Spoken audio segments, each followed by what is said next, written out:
Ini ada Mas Awan nih. ada Endresa nih ya maksudnya. Oke. Ben, tadi udah bilang Ben. Ben ada Reza. Iya, ini Gatra asik nih, Gatra memang fokus gitu topiknya. Top. Iya, Nomor satu kita punya selalu bilang ya. iya. Komunikasi. Komunikasi itu penting banget in a relationship, in a partnership, Apapun. mentoring atau apapun, komunikasi itu penting banget. Iya. Karena dia akan menyelesaikan semua masalah, dia akan mengklarifikasi semua hal ataupun banyak ya komunikasi yang mungkin menyamakan misi visi itu. Iya. Dan Ada yang suka atau ada yang tidak suka itu harusnya diomongin. iya harusnya dimulai. Jadi nggak ada bom waktu ya. Jadi nggak ada sesuatu yang tiba-tiba dipendam, yang dipendam kemudian tiba-tiba meledak. Iya. Jadi memang komunikasi itu penting. Yang kedua memang lagi ya paling ya kita Yang kedua ya sebenarnya kalau komunikasinya lancar trust sih, kayak lebih ke Iya. percaya bahwa apa yang diomongin Endah nih kayak bukan untuk menjatuhkan tapi untuk membangun kayak gitu. Nah itu kebayangkan kalau satu bulan banyak berdua Iya. berdelapan luar biasa ya. ya, itu lumayan tough. Ya untuk makanya kita Karena berdua. aja. Kita berdua aja tough banget, oh my god ya.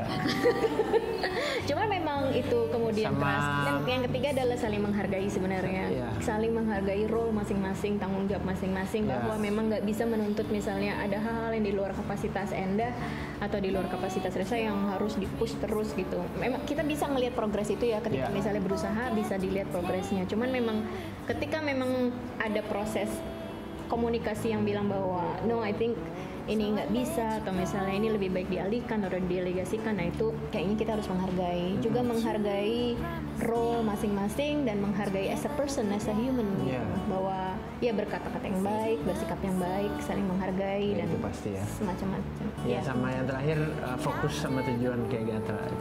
Iya. Yoi. Fokus dengan katanya. tujuan awal band ini mau ngapain.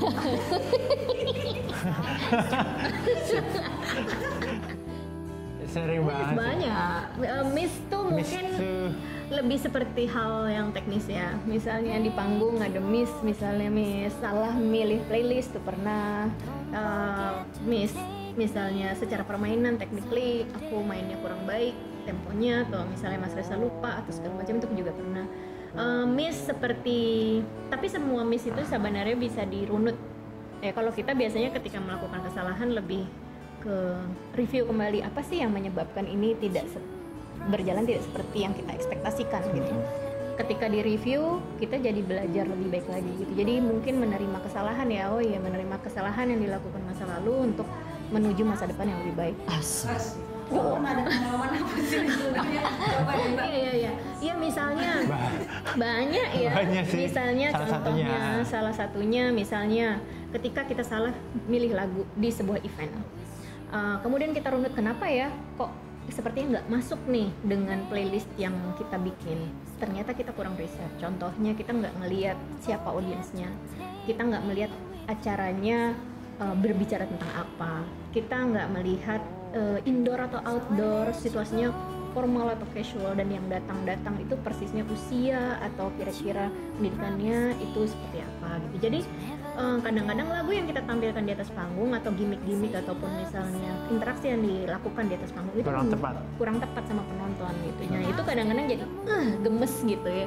Jadi kenapa kita nggak riset dulu ya? Makanya itu berarti sebelum misalnya kita manggung kita perlu tahu info sedetail mungkin, judul acaranya, bicaranya tentang apa, foto panggungnya bahkan ya.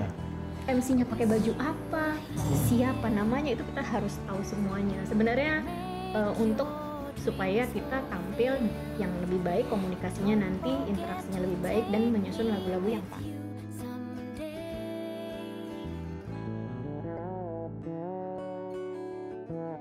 Oh iya. Sebenarnya termasuk cepat ya kita ya.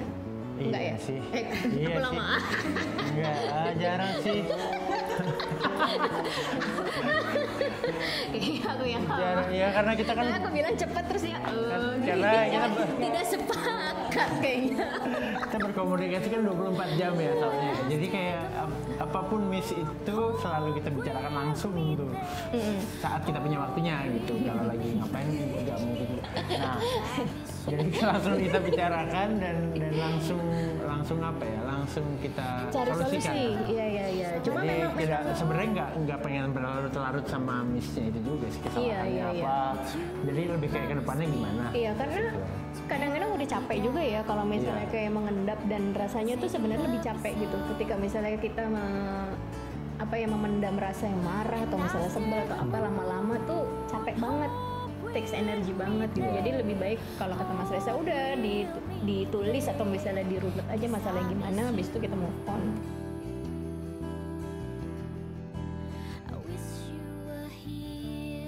Proses ya. Oke, proses. Prosesnya beragam sebenarnya. Ada yang dari lirik dulu, ada yang dari melodi dulu, tapi memang umumnya biasanya sinkron atau Berbarengan ya. antara aku bermain gitar sambil nyanyi, biasanya langsung nulis, biasanya seperti itu. Iya.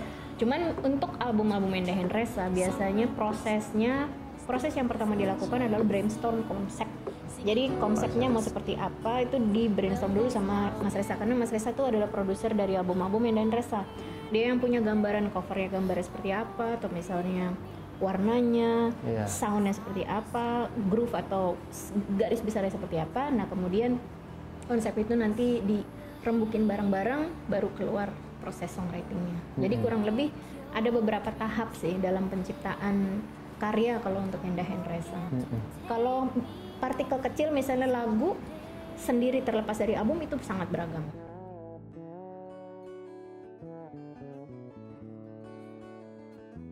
Iya. Iya, kadang-kadang. Tapi nggak mutlak ya. Iya, nggak mutlak. Itu cara berkreatif gitu, kayak bebas aja gitu. Tapi kalau kita kadang-kadang di saat kita mau bikin album, big picture-nya dulu mau kemana gitu, baru kita tarik mundur gitu. Lebih ke situ sih gitu. Tapi ada band yang berasal dari kumpulan lagu, nggak apa-apa juga gitu. Iya. Jadi kita membebaskan, maksudnya kita di sini berusaha untuk mereka berpikir dengan cara mereka sendiri, kita hanya membantu caranya, jangan berpikir dengan cara kita gitu. Iya, Kalau iya, nanti jadi Enda Hendresa lain. Iya benar-benar. Justru akan lebih menyenangkan kalau kita melihat banyak musisi baru yang tampil yang mungkin berbeda dengan Enda Hendresa. Iya. Orang kadang-kadang kita nggak denger musik yang kayak kita ya. Iya. Kita tuh kalau denger referensi musik agak cukup jauh dari musik-musik akustik dan kayak kita gini ya. Iya. Justru malah kita nggak mendengarkan musik akustik sebenarnya. Ya jadi ya justru malah memang lebih baik mentransfer knowledge dengan menanamkan metode ya, atau Iya. apa sih namanya, cara berpikir ya. Iya. Tidak, supaya mereka create something new gitu. Iya. Tidak menjadi copycat.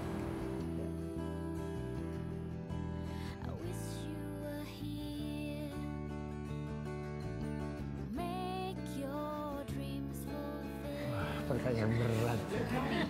Biarin. Aku tiba-tiba sentimen. Apa ya?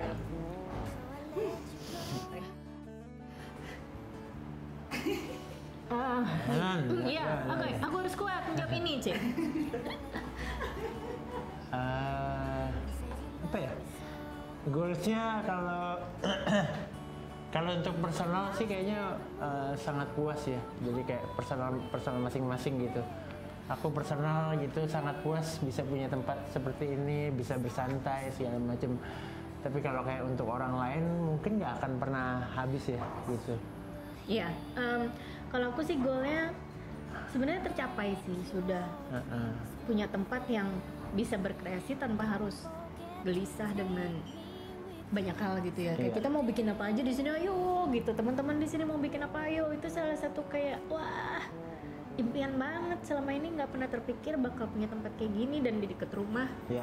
Dan teman-teman di sini juga bisa menikmati musik-musik yang bagus-bagus atau pemikiran-pemikiran bagus yang datang dari memang teman-temanku yang teman-teman musisi lain yang datang ke sini yang sangat luar biasa. Dan menurut aku itu adalah sebuah kesempatan hidup yang sangat aku syukuri gitu. Jadi kalau dibilang goal dari tempat ini udah sangat tercapai dan sangat aku syukuri bahwa ada Earhouse di kehidupan saya dan Reza. Iya, bahkan mungkin melebihi goals. Iya. Melebihi goals. Tempat Nana. Langsung itchy apa sih? Sebenarnya emang ada kegelisahan aku, emang ada kegelisahan gitu. Ini aku mungkin PMS. Pasti. Pasti ya, warna seminggu lagi benar kalender.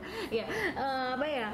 Sebenarnya nggak gelisah sih, hanya mungkin kayak sebisa mungkin di usia karir yang sudah 15 tahun dan usia sekarang ini ingin embrace the dream, achieve the dream gitu. Gimana caranya untuk bisa mewujudkan mimpi-mimpi masa kecil atau masa remajaku gitu. Iya. Ya, dengan Indah Hendresa atau dengan Earhouse, pengennya tuh kayak merasakan kembali bagaimana aku tumbuh dulu. Misalnya aku dulu juga ke komunitas-komunitas, ke warung apresiasi, komunitas Kemayoran, ke pasar seni Ancol, wah kemana-mana nih, ke Potlot, ke wah macam-macam gitu. Dan kemudian akhirnya bermuara di mana aku dan Resa merasa have to give back to the community berdasarkan apa yang sudah aku dapatkan dari para seniorku, dari para seniman-seniman yang udah ngajarin dengan sukarela, dengan gratis mungkin, dengan mengizinkan aku terlibat dalam kegiatannya mereka. Dan this is the way I am to give back to the community. Bagaimana Indah Hendresa mengembalikan kembali apa yang sudah pernah kami dapatkan, ilmu ataupun jalan yang sudah kami dapatkan hingga sampai saat ini ke teman-teman yang hadir di sini. Itu sih, that's it. It's like main goal.